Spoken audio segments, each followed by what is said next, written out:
राधे राधे गुरुजी। जी। आप हमेशा बोलते हो कि बेटे माँ की ध्यान रखना चाहिए या बेटियों का कोई अधिकार नहीं होता है। शादी के बाद बेटियों को छोड़ देते हैं। कौन छोड़ देता है?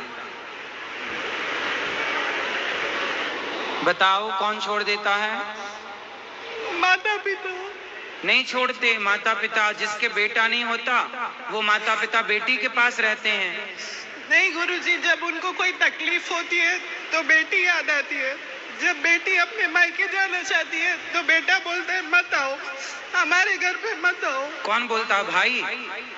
तो वो तो किसी किसी भाई बहन में ऊंच नीच हो जाती है, कहा सुनी, तो वो मन मुटाव। सारे भाई थोड़ी ऐसे होते हैं। पर माँ तो बेटे की बात ही सुनती है। कभी माँ मजबूर हो जाती है। अच्छा, बेटियों का कोई हक नहीं होता। ना, मैं आपको बेटियों की कथा सुना दूं। गौरी गोपाल आश्रम में बहुत सारी माएं ऐसी हैं जिनकी बेटियां छोड़ करके गई हैं। हम तो रोज सब चीजों से मिले हैं। आपने संसार को कम देखा है, हमने खूब देखा है। एक माँ है हमारे पास, उस बेटी ने अपनी माँ को घर से निकाला, माँ का घर बेच दिया और माँ को गौरी गोपाल आश्रम में आज भी वो माँ रहती। बेटी ने, बेटों ने नहीं। बहुत सारी बेटियां हैं जो छोड़ गई। एक माँ ऐसी है जो चल नहीं सकती, मतलब बिस्तर पर ही मलमूत्र करती हैं। वो गौरी गोपाल आश्रम में है, उनको वहीं नहलाना पड़ता है, वॉशरूम में ले जाके वहीं शौच इत्यादि कराना पड़ता है, नहवाना, कपड़े पहनाना, सब कुछ वहां करना। कौन छोड़ के गया? बेटी छोड़ के गई। हमारे तो ऐसे होता है, जब जरूरत होती है बेटी की आँख का ऑपरेशन करवा। कहने की बातें हैं कि माँ बाप बेटी के पास रहेंगे तो बेटी सेवा करेगी। जब करने पे आता है ना तो महीने 2 महीने में सबका पेट भर जाता है। ये सब कहने की बातें हैं, ये मोह है संसार का। रियलिटी तो ये है कि कोई नहीं करना चाहता।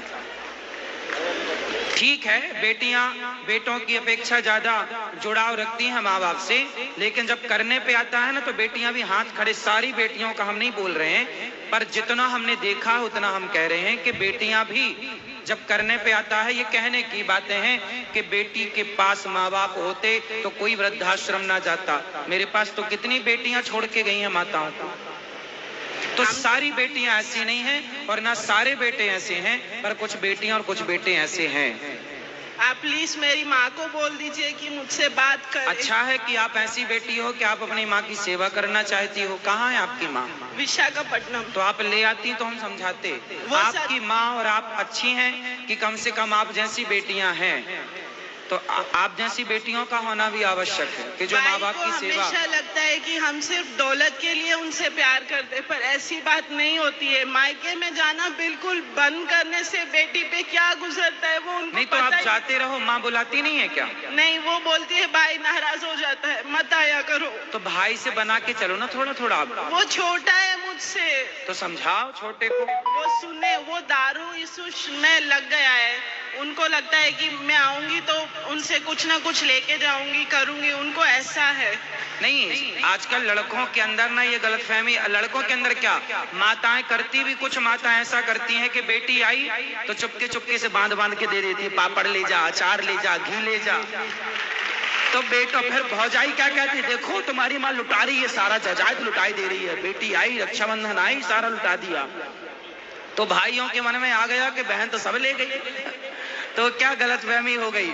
अच्छा, माताएं भी ना चोरी चोरी देती हैं, चुपके चुपके। अरे सामने दें अचार, चावल, पापड़, चावल जो भी दें तो अच्छा भी लगे। उस चक्कर में आप ले आई होंगी अचार 2-4 किलो।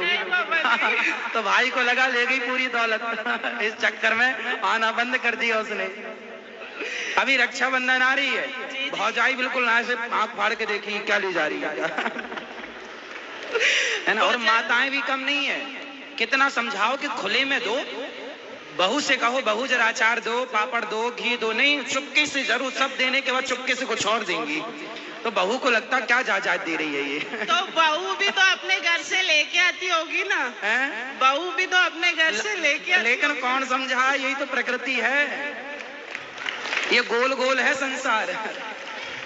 धन्यवाद गुरुजी। खुश रहो, कोई बात नहीं। वहाँ सम्मान ना मिले, हम आपके भाई। खुश रहो, गौरी को पलाया करो। जरूर जरूर। हमारा हाथ सदा आप जैसी बहनों के लिए बढ़ा है। धन्यवाद गुरुजी। खुश रहिए।